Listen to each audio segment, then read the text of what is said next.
Hamas और Israel के दरमियान शदीद लड़ाई जारी। ऑपरेशन अल अक्सा फ्लड में हलाक इसराइलियों की तादाद 900 से जायद हो गई। 2300 जख्मी, मुतादिद की हालत तशवीशनाक। हमास के फिजाई हमले, इसराइली तैयारों को निशाना बनाया। ड्रोन हमलों से कई टैंक तबाह। अल क़स्साम ब्रिगेड की ज़मीनी कार्रवाई भी जारी। यहूदी आबादकारों की बस्ती से 108 सेहूनियों की लाशें बरामद। सदर जो बाइडन का कहना है हमास के हमलों में कम अज कम 11 अमरीकी शहरी हलाक हुए। इसराइली हुकाम ने ऑपरेशन अल अक्सा फ्लड की शिद्दत का एतराफ़ कर लिया। हमले को 9/11 करार दे दिया। उधर इसराइल और हमास के दरमियान कैदियों के तबादले के लिए मुज़ाकरात की कोशिशें। ज़राए के मुताबिक कतर मुज़ाकरात की कोशिशों की क़यादत कर रहा है।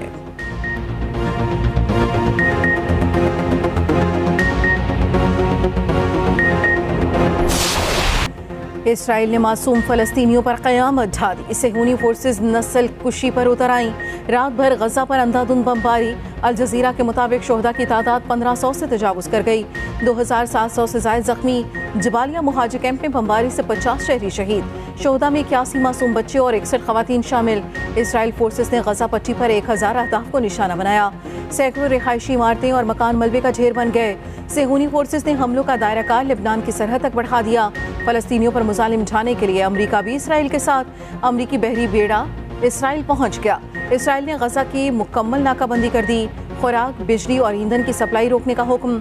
अक़वाम मुत्तहिदा के मुताबिक गजा में इसराइली फ़िज़ाई हमलों से 1,23,000 अफराद बेघर हो चुके। दुनिया भर में मासूम फ़लस्तीनियों से इजहार एकजुहती। बड़ी तादाद में शहरी सड़कों पर निकल आए। अमरीका के शहर न्यूयॉर्क में फ़लस्तीन और इसराइल के हक़ में रैलियाँ। पुलिस ने रुकावटें लगाकर मुजाहिरीन को एक दूसरे से दूर रखा। ऑस्ट्रेलिया के शहर सिडनी में फ़लस्तीन के हक़ में रैली। लंदन में इसराइली सिफारत खाने के बाहर गजा इसराइली जारियत के खिलाफ बड़ा मुजाहिरा। मराकेश, शिकागो और दीगर शहरों में भी मसलूम फ़लस्तीनियों से इजहार यकजहती के लिए रैलियाँ।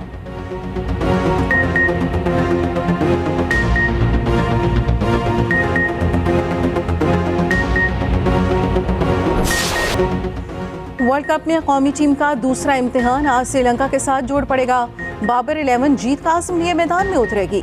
हैदराबाद में मैच दोपहर 1:30 बजे शुरू होगा। कौमी टीम की मैच के लिए जमकर प्रैक्टिस। खूब हाथ पांव खोले। कप्तान बाबर आजम जीत के लिए पुराज़म। शायकीन के दिल की धड़कनें भी तेज। मेगा इवेंट में आज का पहला मैच इंग्लैंड और बांग्लादेश के दरमियान होगा। दोनों टीमें धर्मशाला में मद्देमुकाबिल होंगी। उधर पाक भारत मैच के मज़ीद 14,000 टिकट्स हाथों हाथ बिक गए। मैच 14 अक्टूबर को अहमदाबाद में खेला जाएगा।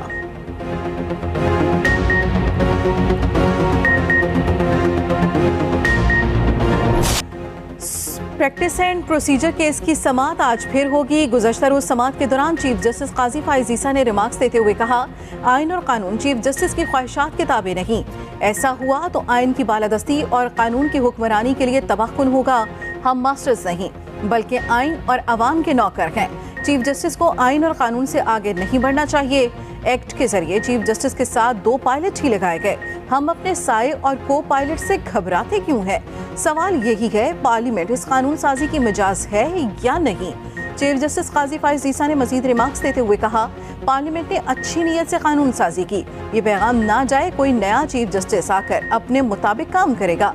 ऐसा तासुर और पैगाम जाना तबाहकुन होगा। सर्दी की दस्तक। मुल्क के बालाई इलाकों में बर्फबारी। गुज़श्ता रात मैदानी इलाकों में कहीं हल्की कहीं तेज बारिश। जालाबारी ने भी रंग जमा दिया। नारान, कागान, बाबूसर टॉप, लुलूसर झील और बटाकुंजी में बर्फबारी। बाबूसर टॉप शदीद बर्फबारी के बायस हर किस्म की ट्रैफिक के लिए बंद। पेशावर, एबटाबाद, दीर, मैंगोरा, बहरीन, कालाम और मदियन में बारिश और जालाबारी। बालाई इलाकों में खुनकी बढ़ गई। गुज़श्ता रात लाहौर, इस्लामाबाद और रावलपिंडी में बादल जमकर बरसे। चकवाल, जटियाल, मीरपुर, आज़ाद कश्मीर में भी बारिश।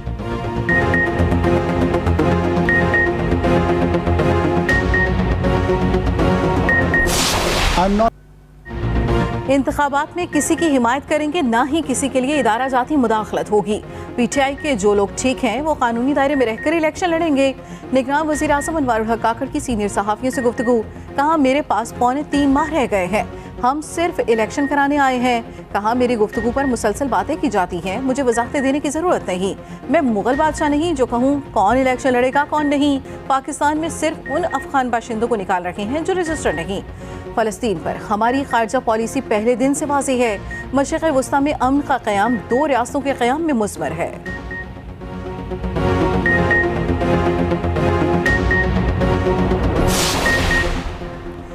नवाज शरीफ मुल्क की तरक्की का आजमूदा ब्रांड है। जब सब फेल हो जाते हैं तो नवाज शरीफ आता है। नवाज शरीफ एक बार फिर ठीक करेगा। मरियम नवाज की तंजीमी ओहदेदारों और कारकुनों से गुफ्तगू, कहा कारकर्दगी में हरा ना सके तो झूठे इल्जाम लगाकर मैदान से निकाल दिया। नवाज शरीफ को निकालने वाले खुद निजाम से ही निकल गए। सदर मुस्लिम लीग नून शहबाज शरीफ कहते हैं नवाज शरीफ की वापसी मुआशी मजबूती की तरफ अहम कदम साबित होगी। नवाज शरीफ का मीनार पाकिस्तान पर खिताब कौमी नस्बुल-ऐन तय करेगा। नवाज शरीफ ने मुल्क को बहरानों से निकालने के लिए हमेशा तारीखी किरदार अदा किया। अपनी सुनहरी रिवायत दोहराएंगे, अवाम को मुश्किल से निकालेंगे।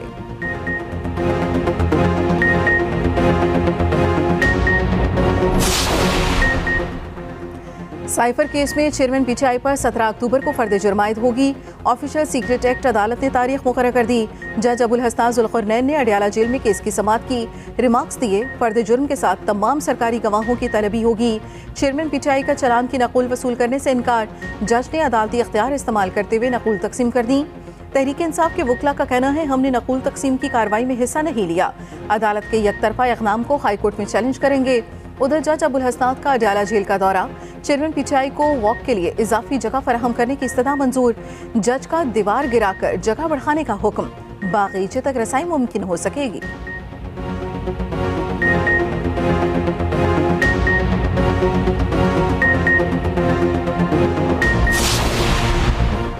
किसी दुश्मन मुल्क से साइफर शेयर नहीं किया। कौमी सलामती से मुतालिक ऐसा कुछ नहीं किया। चेयरमैन पीटीआई के वकील के साइफर केस में दरखास्त जमानत पर दलाइल, कहा ऑफिशियल सीक्रेट एक्ट 100 साल पुराना कानून है। इस एक्ट के अंदर किसी जगह साइफर का जिक्र नहीं। अब इसमें तरमीम करके साइफर को शामिल किया गया। इस तरमीम का इतलाक साइफर केस पर नहीं हो सकता। ऑफिशियल सीक्रेट एक्ट में तरमीम चैलेंज की जा चुकी हैं। मज़ीद समाअत 12 अक्टूबर तक मुलतवी। उधर 9 मई वाक़यात के जेल ट्रायल का फैसला, जिनाह हाउस, अस्करी टावर और थाना शादमान हमला केसेस जेल में सुने जाएंगे। इंसदाद दहशतगर्दी अदालत के जज अरशद जावेद रोजाना समाअत करेंगे। जेल ट्रायल का नोटिफिकेशन जारी।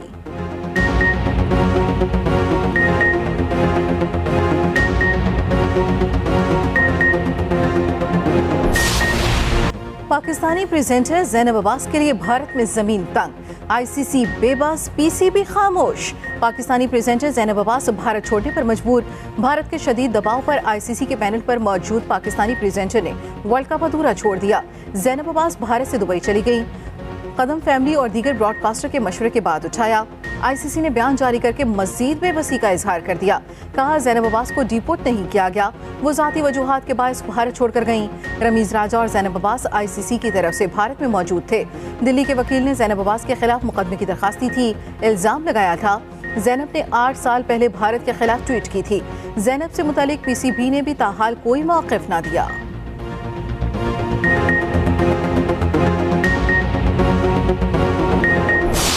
तो मॉडर्न डे क्रिकेट है वो जो ऑर्थोडॉक्स ऑफ स्पिनर है उनके लिए जो है खत्म होते वो समझते हैं कि जगह नहीं है। लेकिन अगर टैलेंटेड बॉलर हो, बड़े दिल से बॉलर करने वाला हो, तो आई थिंक वो अपनी जगह खुद ही तलाश कर ले। जो ऑफ स्पिनर आ रहे हैं वनडे क्रिकेट की वजह से थोड़ा फिर सर्वाइवल हुआ ऑफ स्पिनर का, क्योंकि इजी होता है आपके पास एक जो आपके पास जो एक्स्ट्रा गैप है, अगर आप बॉल कर रहे हैं मिडिल लेग पे तो आप ऑफ स्टंप से फील्डर ला सकते हैं। तो ये वनडे क्रिकेट जो फील्ड आई है इसकी वजह से ऑफ स्पिनर को दोबारा रिवाइव हुआ है। भारत ने चुन कर उन जगह पे अपने मैचेस रखे हुए हैं जहां पे एडवांटेज मिल सके उनकी टीम को। बड़े मुकाबलों की बड़ी ट्रांसमिशन, एक्सप्रेस न्यूज पर हर मैच पर तबसरे और तज्जिए। मायना स्पोर्ट्स तज्जियाकार और नामवर खिलाड़ी खुसूसी ट्रांसमिशन का हिस्सा।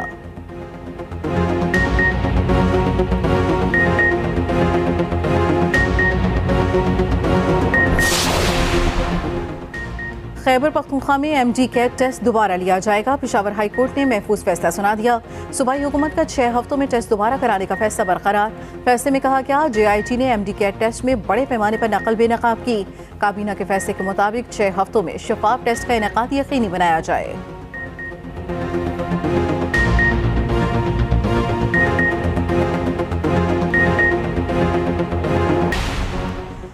दरामदी कंटेनर की ट्रैकिंग और मॉनिटरिंग की शर्त खत्म करने का असूली फैसला। FBR ने ट्रैकिंग एंड मॉनिटरिंग रूल्स में तरमीम का मुसवदा तैयार कर लिया। FBR के मुताबिक स्टेक होल्डर्स 15 दिन में तरमीमी रूल्स पर तजावीज़ दे सकते हैं। हमास इसराइल जंग के बायस खाम तेल की कीमतों को आग लग गई। एशियाई मंडी में खाम तेल की कीमतों में 4.7% इजाफा। बरतानिया और ब्रेंट खाम तेल की कीमत $86.65 फी बैरल तक पहुंच गई। WTI की कीमत 4.5% इजाफे से $88.39 फी बैरल हो गई।